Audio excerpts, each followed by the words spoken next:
Hi, everyone. Welcome back to another episode of Journey to Purpose. Today, I'm delighted to have Dr. Dice, a former Navy SEAL turned meth addict turned therapist. Dr. Dice, welcome. Thank you so much, Philippa, for having me here. I'm excited to be here. Let's go there. Let's do it. Absolutely. Well, first, very easy question is just where in the world are you? I'm currently located at this moment in Virginia Beach, Virginia, U.S. Nice, nice. I did actually spend some time in Reston, Virginia, a Oh, long, long time ago, but that's my only Virginia experience. But everyone said you should have done more. I didn't have time, sadly. One day. nice, nice. That is awesome. Well, global reach today. Yes. Absolutely. So, obviously, your title itself is impressive to go from a Navy SEAL to a doctor and that journey along the way. Talk to me first of all about, what made you join the Navy SEALs? Because that in itself is not an easy decision to make.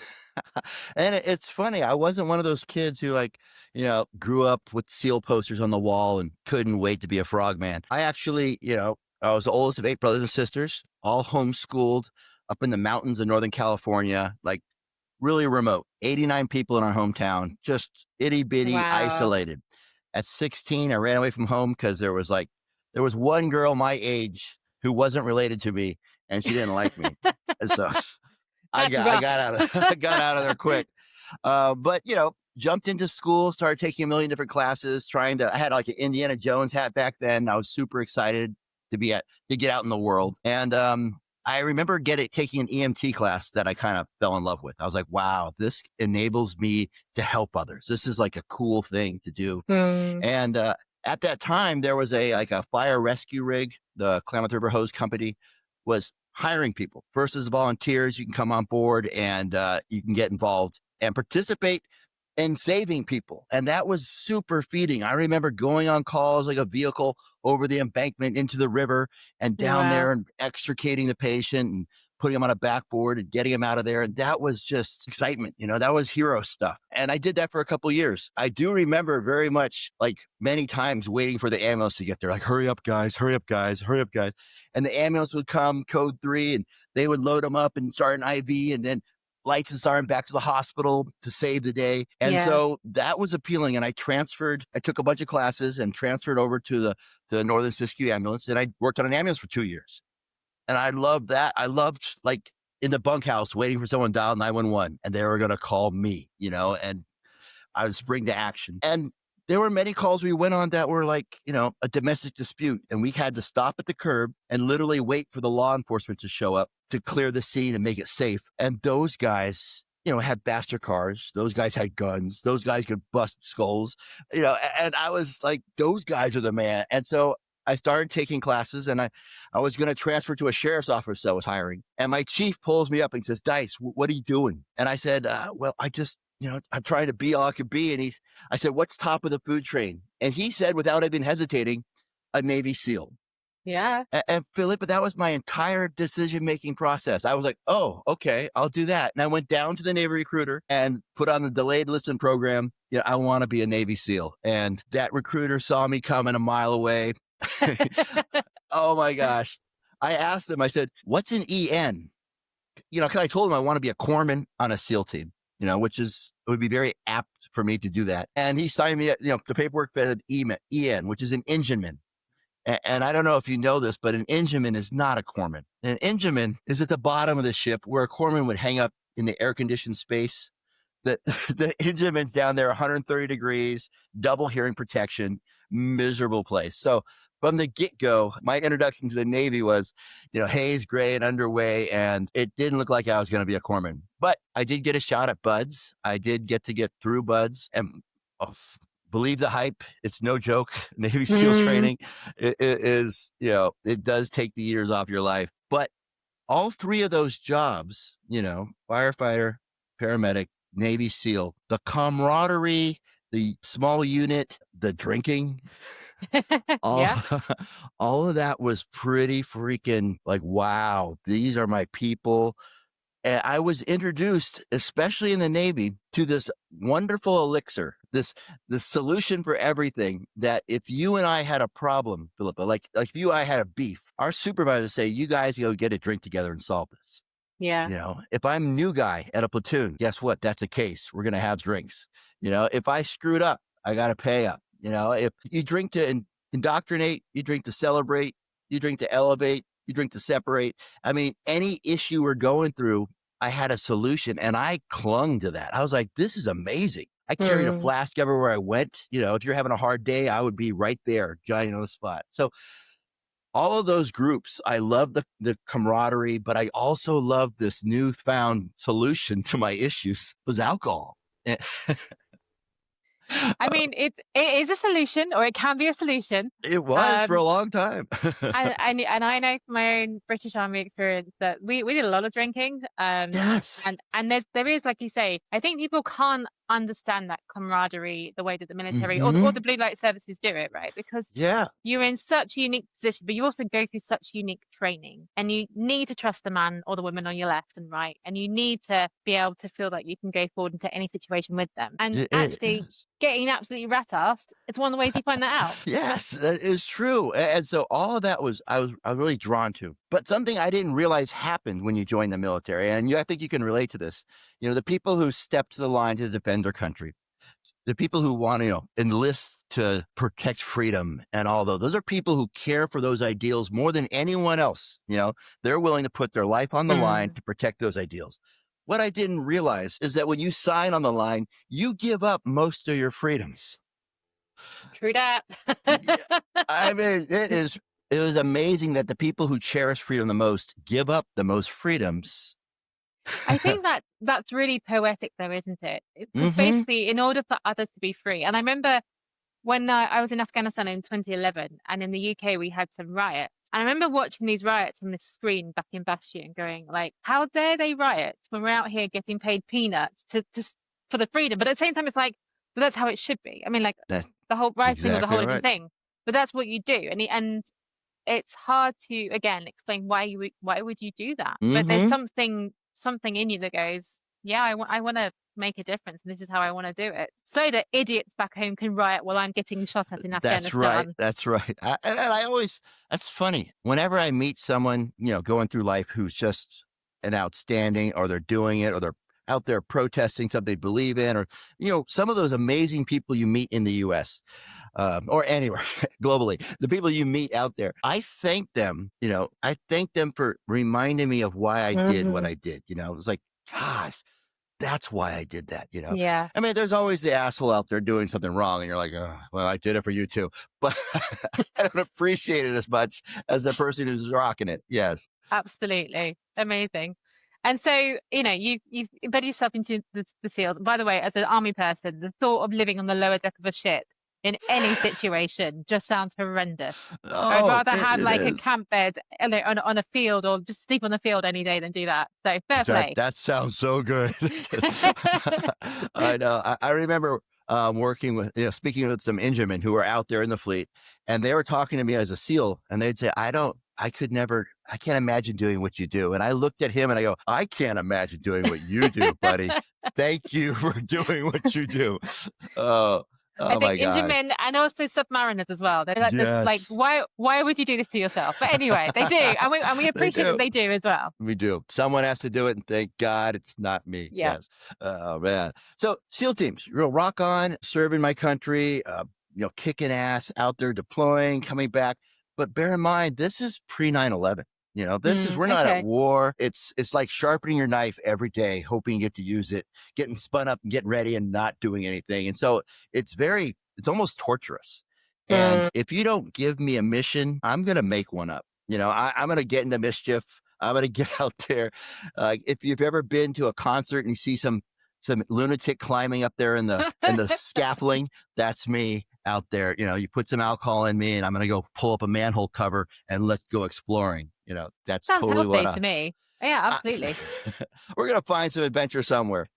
But as with anything, my drinking was escalating. My mischievous level was escalating. I was dabbling in Coke, on the weekends. For someone who's a control freak like me, you get too many drinks in me and I want to like level out. So Mm. cocaine was like, okay, another solution to a problem.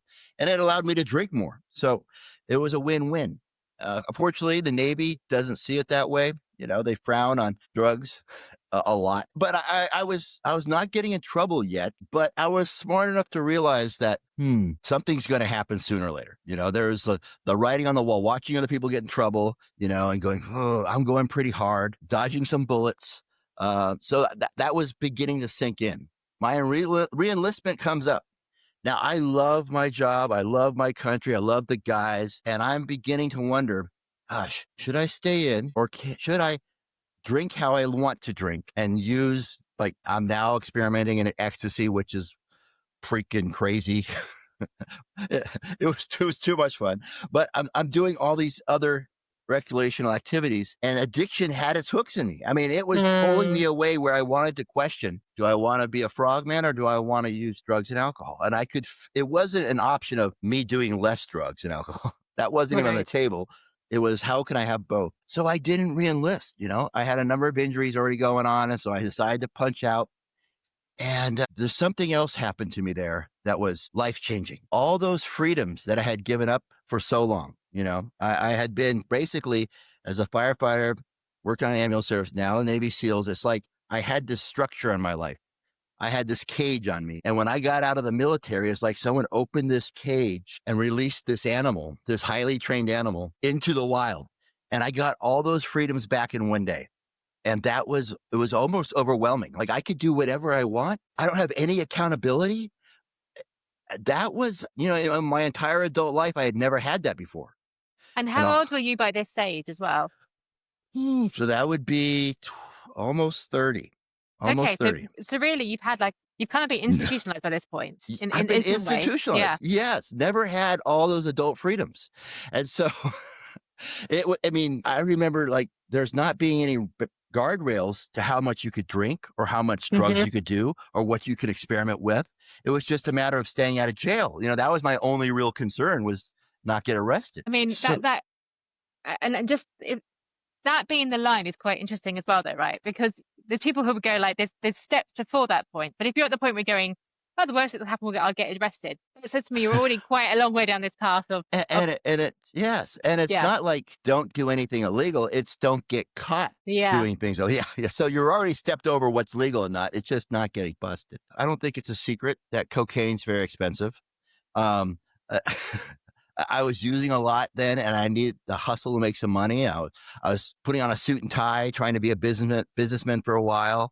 The more you drink and use, the crazier your thinking gets, the more wild the Mm. ideas. And then all of a sudden, 9/11 breaks out, and whoa, my world goes, they're going to recall me. This is just the Mm. following year, and Right. I think they're going to recall all the SEALs. I'm going back to war, and instantly I'm aware that, how am I going to drink and use when I'm in the SEAL teams? How is this going to be? Even the idea of stopping wasn't even there, but how am I going to make this work? They didn't recall the SEALs when this happened, but there was this other avenue opened up, and it was called a contractor, Oh, a yeah. gun, a gun for hire. And I heard about this. People were paying $1,000 a day for former SEALs to go overseas and perform these various activities. I remember my first gig. I went out on the Karzai detail where I was protecting President Karzai in Afghanistan, and that was like, wow, I'm overseas, a 3-4 month contract, real short contracts, make a ton of money and come back and party like a rock star, and that was very addicting. It's like I got to play in the sandbox and then come back and I got to party like I wanted to. And again, addictions keeps growing, your appetite keeps growing, the need for Mm. money keeps going. And also something else was changing. My different deployments to Afghanistan and Iraq, I began to feel very uncomfortable back in the States when I was back home. I was getting very, over there, you don't ever want to stop, for vehicle detonations and all this other stuff. So in the States, I was very uncomfortable driving. Like, a stoplight would freak me out. Yeah. I'd California stop through a red light. I began to have to drink a couple drinks, take some pills so I could drive my car. Right. And I was finding myself being very uncomfortable and sober back home. But a solution for that was to just go back over, take a contract and go back into a war zone. And I began to feel much more relaxed over there because you're keyed up for a reason and it makes sense. Yeah. Back in the States, I'm keyed up for no reason and I feel crazy. And so, And I think that's an important thing to raise. It just even without the drug and alcohol use, though, that happens when you come back from operational tours. You yes, spent, I mean, I wasn't even in the thick of fighting, and I spent 6 months looking for IEDs back in the UK because I got so used to looking for IED signs everywhere I went. And so, there's a scale of, that intensity that different military folk go through. So then you add yes, in the extra effect of alcohol and drugs into that, what is already there naturally. exactly. It's a PTSD response you're having to just Yeah. driving. And there's different solutions. Some people stop driving, some people medicate, some people say, well, let's just feel normal doing this in a war zone where it makes sense to do it. Yeah. And so you get stuck, you get addicted to going back over there. And I'm going back and forth on these different gigs, and my addiction's escalating. And I remember coming to this point where I realized it made good financial sense to switch from cocaine to methamphetamines, from cocaine to meth, because you get a lot more bang for your buck. And I was like, this makes sense. It lasts 6 to 9 hours instead of 30 minutes. Why not? And I remember shifting in to this higher gear of meth use. I don't know how many tweakers you know. Not many, if any. Not many. You'll know when you meet them. Being a tweaker is like being stuck in high gear. You're going so fast that you don't get any traction. That's why you think you're doing a lot, but you're not getting anything done. Hmm. You'll you'll do crazies. You'll take a screw out of the wall, you'll sharpen it and put it back in, thinking that's better. Your mind starts working in weird ways. It's very very dysfunctional drug where you think you're getting a lot done. It also wears on your health. Hmm. As the years tick by, I ended up weighing I weigh 130 pounds when I hit my bottom. And I'm 6'2", 220 right now, and that's about what I was in the teens. That's a lot of weight to shed. And Yeah. in fact, I keep a picture on my desk, and I don't know if I could share that now. Maybe I could drop it in later. I keep a picture on my desk of me with my son, who was 2 years old at the time, and I weighing 130 pounds. And I Gosh. look like a POW victim. I just look like Yeah. this guy, like a shell of a man. And the next contract I tried taking, they turned me down. They said, Dice, you look like shit. Get your act together. And I'm like, what? I've been just running a lot. I'm fine. And that hit home. And that just escalated my use. And now I'm, oh no, unemployed. Looking for a job. The crystal meth use, it escalates. And that was I'm beginning that circle you see addicts doing where they're nearing their bottom. Yeah. Yeah. And so people ask, what was it? What was the moment where you decided? Remember the H1N1, the swine flu pandemic? Yes. Yeah. Yes, our first baby pandemic we had a long time Yeah. ago. It was Yeah, like the pre warm up.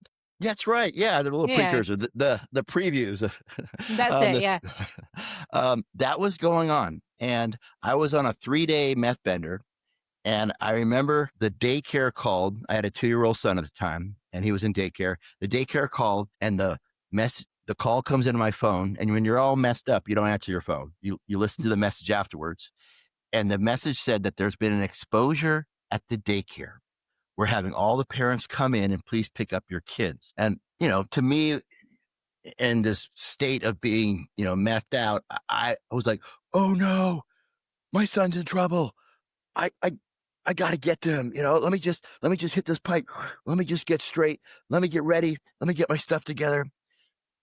My wife calls, goes to voicemail. I listen to the message. She's out of the area. I have to get him. Okay, I just got to get my stuff together. Let me hit one more hit of it. Okay, let's go. And I'm trying to get out of this room for 3 hours. The phone's Wow. ringing off the hook. I can't put this stuff down.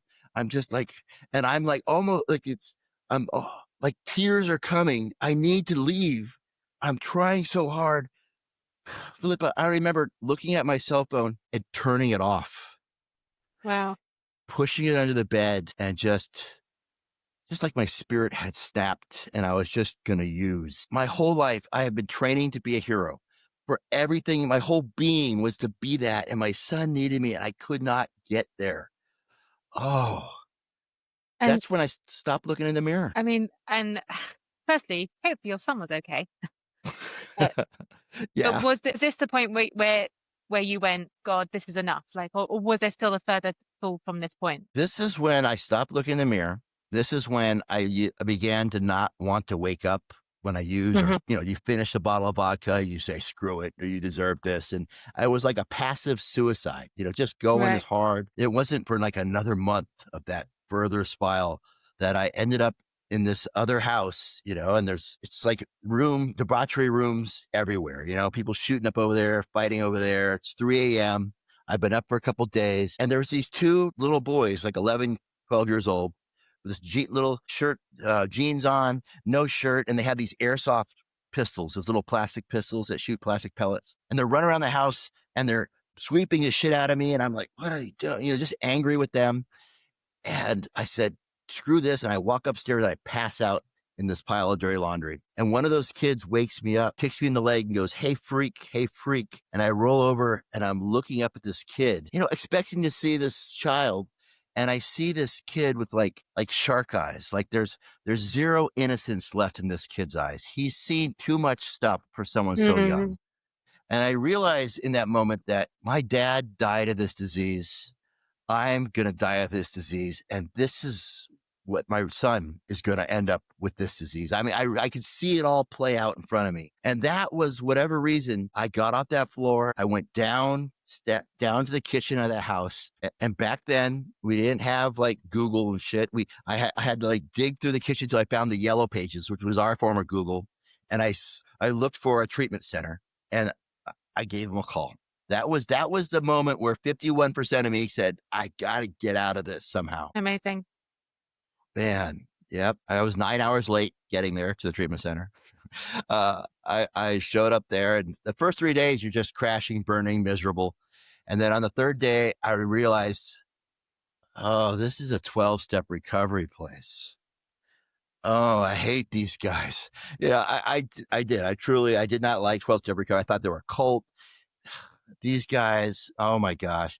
My only real experiences with them was, I had 8 brothers and sisters, and they were all party animals. We would party hard together. And over the years, 12-step recovery had pulled them away from me. And it's like they would disappear out of your life. Like the cult got them. And I swore this cult was never going to get me. So I'm in treatment there. I don't want to be there. I'm listening to the therapist, but it sounds like Charlie Brown's parents, like, rah, rah, rah, rah. And on the 4th day, I'm looking out this window and it was like I really thought I was screwed. And then my whole world kind of went this little click, like one of those Viewmaster. I think I have one, like Oh, one of these.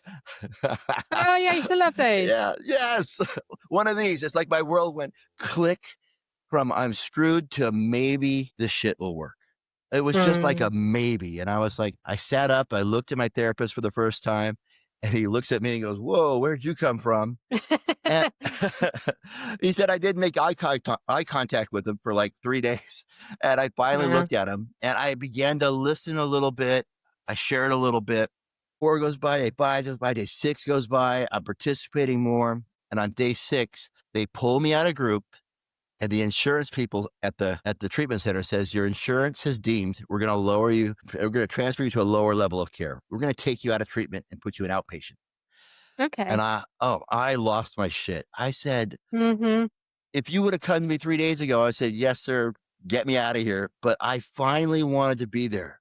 I Yeah. grabbed hold of my chair, of my seat, and I went, F you, mother. I lost it. I was so angry. And they're like people coming in trying to calm me down. Oh man. And they said, well, if you have $9,000, you can stay. And I was like, who comes to treatment with $9,000? You Uh, guys are crazy. And I was so angry. And I thought I was screwed. I thought if I left there, I was going to relapse. I was going to die. yeah. Yeah. I asked my therapist, I had an idea. I said, could I have a 4-hour leave, 4-hour pass to leave the treatment? And he was like, are you going to rob a bank? He was worried that I was going to, Meh. I was going to do something desperate. And I said, no, I said, I still have my car. I want to go sell my car. And Oh, wow. I drove my car down to the CarMax and I'm sure they screwed me over, but they cut me a fatty check. And for a second, I thought about not going back to that treatment center. I was like, ooh, I can Cash in the go. hand. I go right to the motel. I'm gonna know who I'm gonna call. But if it wasn't for that little bit of hope I had, I don't know if Yeah. I would have come back. And I gave that check. I just signed the back of it and gave it to the treatment center, and they accepted it. And man, I was all in. I had bet everything I had on recovery. I mean, that is crazy. I mean, it's crazy that I mean, the US medical system is different from the UK. Hmm. Well, obviously, there's a lot more what we call privatized at the US side, but it feels to me as, and I'm sure you feel the same way as someone who trains in therapy, that the cruelest, the most unhelpful thing you can do is stop someone when they're starting to make progress just because Yes. they've made progress. I mean, like, it's just bizarre. It is bizarre. I was so angry. I mean, I was going to kill them. Yeah. Yeah, Yes. understanding. And how about your wife and your son at this point? So Well, what was their sort of processing like for this? my this is wife number one, and God bless her. I put her through so much hell, and I finally was in treatment, and at this point, she had called some of my platoon buddies over to change the locks of my own house to Right, not get okay. back in. I mean, I was just wild. I wasn't a great dad. There's very few crystal meth using fathers who are awesome. I haven't found one yet. And I certainly was not. But in treatment there was this awareness like, wow, I am a shitty dad. Wow, I am not Mm. doing what I'm supposed to do. And I became so desperate to get that person back. Like, I was willing to do anything. There was actually a therapist there, and I don't really know why she said this, but she said, when you were little, you never learned how to self-soothe. So what I want you to do is go out to Walmart and buy yourself a teddy bear. And for the rest of your time in treatment, I want you to carry this teddy bear around 24/7. I was like, I'm a Navy SEAL. We We don't do don't do teddies. teddy bears. We don't do teddies. But made a suggestion. And I went out and I got this black teddy bear and I put a little skull and crossbow armband on him. So he looked kind of tough. Yeah. And the rest of the time in treatment, saw me shuffling around with this teddy bear. I Mm. was, No, I was willing to do anything, and that but teddy bear and today. Yes. you still That's, you still got it, him. he's on my son's bed right now. It's like, Oh, it's, it's crazy. Those little things do matter. Those little yeah. things you reflect on that says so like, wow, where your mindset was. And the rest of that, getting out of treatment, going into recovery. They say, get a sponsor. I got a sponsor. They said, work steps. I worked steps. I went to meetings. My sponsor said, if 90 meetings in 90 days. And I was like, what? That's crazy. He said, that's the minimum, buddy.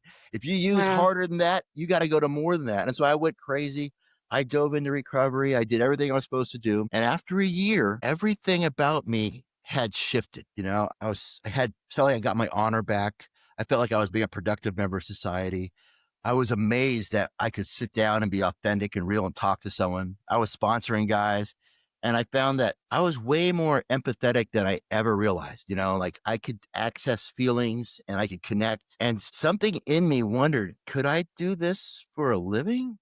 And I Mm. remember saying it out loud once to my sponsor, and I said it almost at a whisper because I couldn't believe I was saying it. I said, I think I want to go into social, because that was not in my purview. I wanted to kick indoors, but all of a sudden I'm being drawn towards being a therapist. And it made me think about my therapist back in treatment. His name was Dre Summers. God bless him. He's up in heaven, I'm sure. But he he came to work that day with a cup of coffee and saved my ass. My Mm. entire life, I've had these M4s and kit bags and gurneys and all this gear to try to be the hero. And he walked in with a cup of coffee, and that's all he had.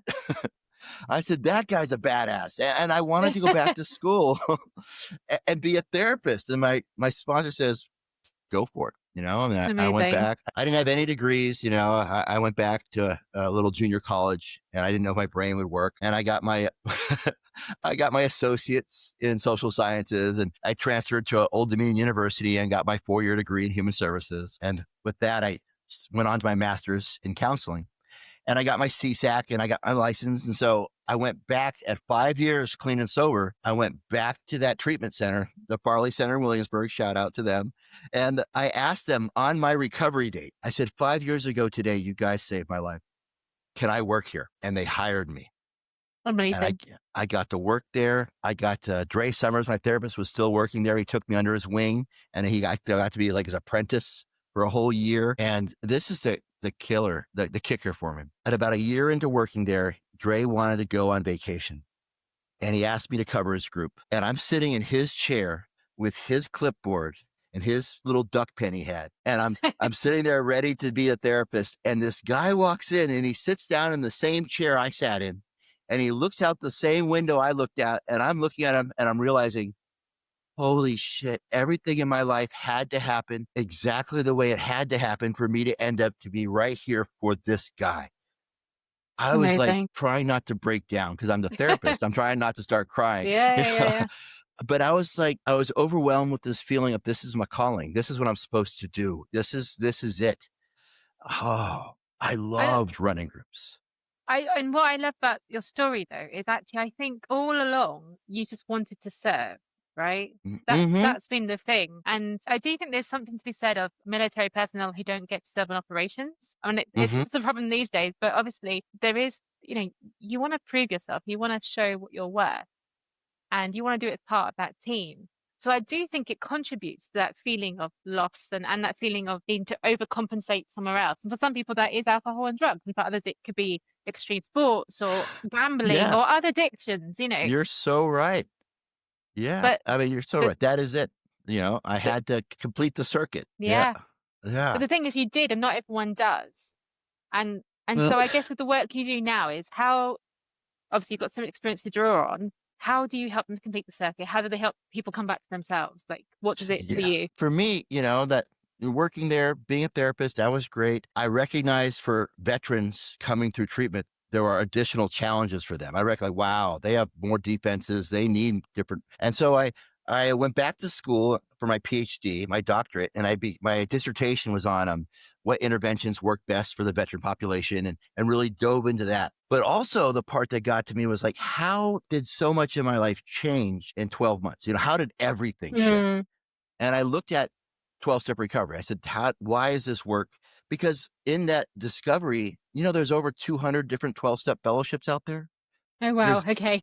there's Gambling Anonymous, Under-Earners Anonymous, Incest Okay. Anonymous, there's Depression Anonymous. There's all of these same, there's chemical addictions and behavioral addictions, and Yeah. there's different behaviors all being served by these same 12 steps. What the hell is going on? And so in my research, I was clawing back, looking at what's going on, and I discovered there's this embedded theories found in 12-step recovery.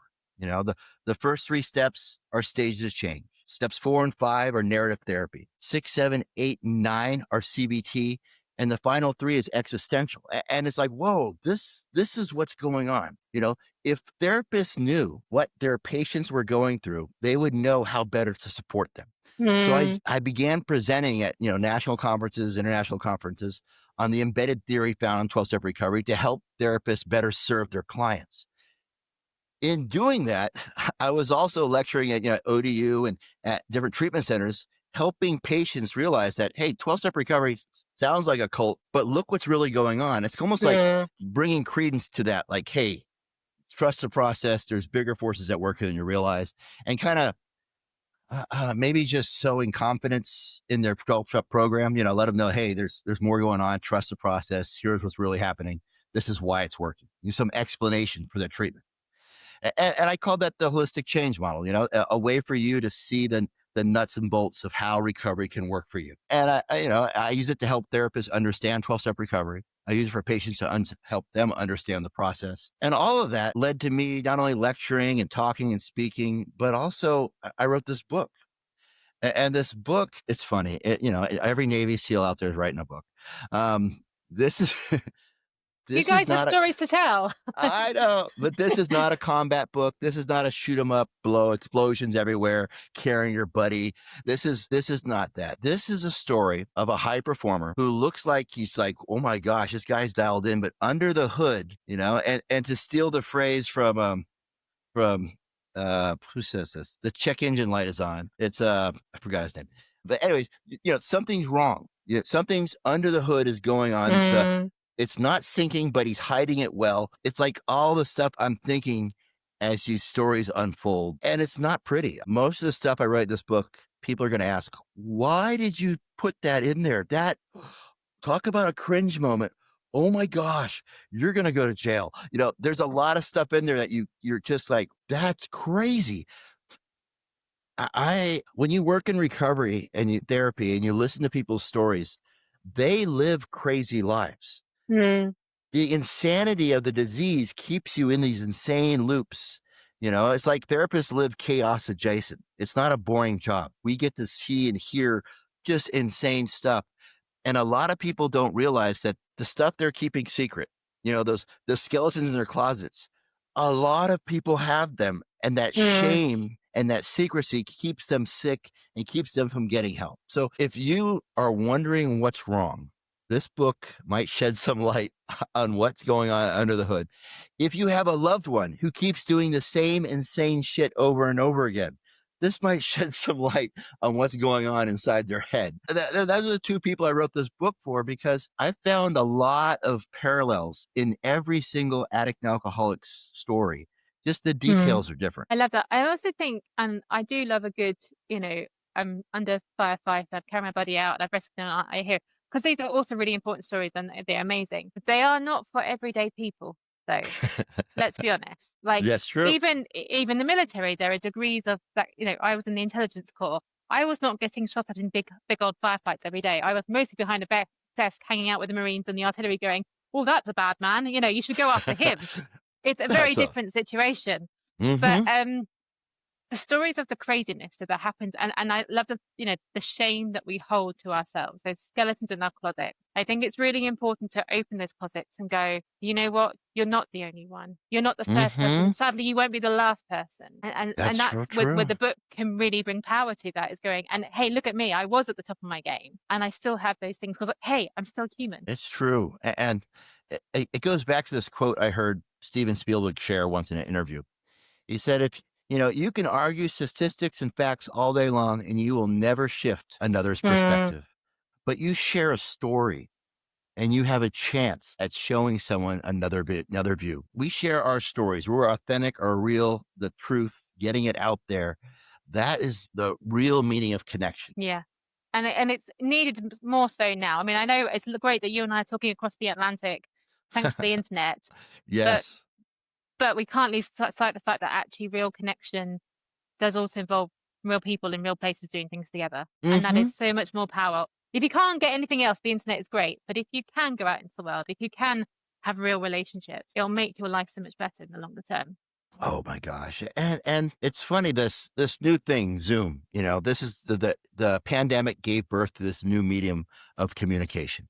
Now, I've been working as an in-person therapist and an online therapist, and I've been able to see the difference between the two. And I'm an advocate Mm. for both. But there's something kind of cool and mysterious about me sitting in my comfort of my living room with my laptop open, with my cup of coffee, and I'm sharing with a group of people who are sitting there like Hollywood squares, and there I can see all their faces, and I can share. I can share with the safety of knowing that at Mm. any moment this gets to be too much, I can close the screen. Like, okay, Yeah, yeah. absolutely. And I've found people opening up so much faster and quicker in this platform. Yeah. And in addition to that, there's the anonymity. It used to be I had to go to down the street to my in town to a meeting that in my neighborhood where I'm going to run into someone I know. Yeah, yeah, yeah. It's a Yeah, really good I, point. I know. I can log into a group in England right now. I can log into a group in Australia. I can have as much anonymity as I want with online groups. Yeah. And from a therapy excuse me, from a therapy point of view, that is super important to raise. A lot of my stuff is also online, and it also means different time zones don't matter so much. I mean, like, I struggle. I've had people in Australia and in Hawaii, which for the UK is like the worst two extremes you can give me. Doesn't, but I was the right person for that particular situation. But I think people have this idea that online therapy won't be as effective. I think it does depend on the therapist. Oh, yes. You need to find the right person. You need to have that therapeutic alliance. You need to have the trust.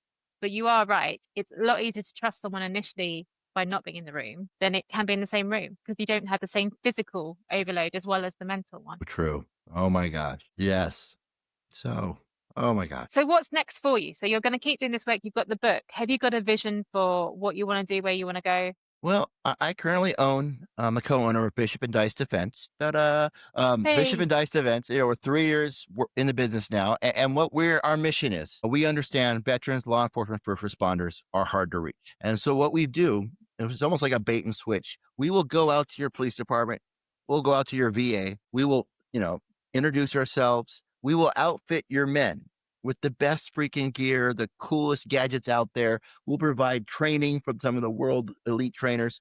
Whatever you need, we'll talk shop for a whole year. We will work with you until you get to know us. And on year 2, we bring in mental health services, and this is our effort for you to kind of drop your guard a little bit and allow us in. We're willing to do the work to earn your trust. And so Bishop and Dice Defense, it's still in the States right now. We're in 7 states and we're trying to reach as many people as we can. That's our model. It's funny. The bait and switch always works for addicts, but and it's Hey, not you know just your addiction. audience. That's right. Yeah. And it's not just addiction; it's mental health, PTSD. The Yeah. whole gambit are very intertwined. I also do speaking engagement. I'm willing to travel, get out there, wherever you guys need to get the word out. I've my tagline on my email is, "How can I do the most amount of good for the most amount of people?" Oh, What are the lovely. force multipliers? Now, Mhm. between the book, between the Bishop and Dice Defense, and between my speaking engagement, my overarching mission is to find the force multipliers. You're one of them, Philippa. People who have served, who are willing to go back to school and get the training to get out there and connect and save others, to continue that mission of service. Those are the diamonds in the rough. And there are so many people we found who want to hey, there's more I can do, Mm. especially disabled vets. The people, hey, let's put you back in the fight. You're going to be so much more powerful now, and get them back. I have entire pipelines for education set up. We can get you the credentials need to get you behind the seat of a desk and get you helping people. That's my mission. Every one of those is a 10Xer, a leveling up. We got to get this workforce, this fighting force against mental health armed. We got to get them ready because there is an onslaught of the Yeah. mental health crisis is only growing. I, So I love that. that is I our completely mission. agree. Well, I think speaking as someone, like I said to you before we started this recording, before I became a therapist, I was like, who needs therapy? And I was even with anything with I love my time in the army, but when I came home from Afghanistan, because I was dropped into a unit, I was on my own. Because I was on my own, I thought I can't talk to anyone about it because I wasn't with the unit that I served with out in Afghanistan. Mm-hmm. I think all these things go through a serving person's mind, or again, also blue light responders. Again, you want that security of the people you've been with, who are there, who understand, who know. But I Mm-hmm. think the message you have is really important, which is actually we all have this shared commonality in our experiences. We also all in the military and blue light services, first responders, have this shared mission to serve. I think transitioning from that service into mental health support is, again, a great way of continuing your service with the added bonus that you bring of having been on in these situations, which other people just don't see and Mm-hmm. can't see. It's true. And there's a part of this, like a message I want to throw out there before we wrap up, is that, if you were in need of help, Philippa, and you came to me and you asked for help, I would take that as an extreme honor. Like, whoa, you have honored me with this request. This, I will step to and honor that honor you bestowed. I mean, the understanding that when you ask for help, you are honoring that person. You are trusting them. Mm, You are bestowing a gift to them. It's almost selfish that you deprive them of that opportunity. If if I knew that you needed help and you didn't ask me, I would later be like, why? I was right yeah. there.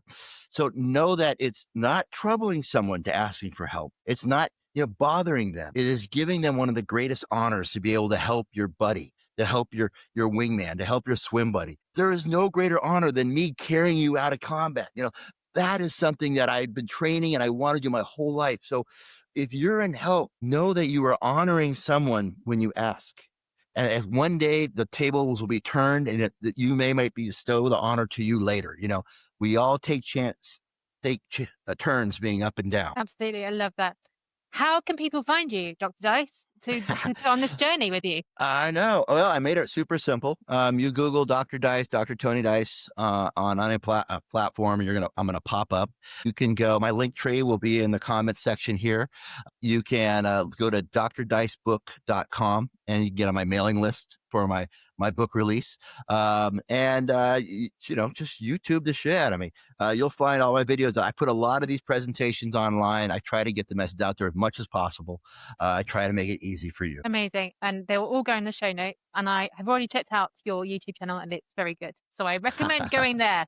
It's excellent. Nice. Awesome. Thank you ever so much. It's been wonderful having you. I really look forward to seeing your company and the work you do continue to flourish. It's all well Awesome. deserved. Thank you so much from across the pond. This is Dr. Dice signing off. Take care.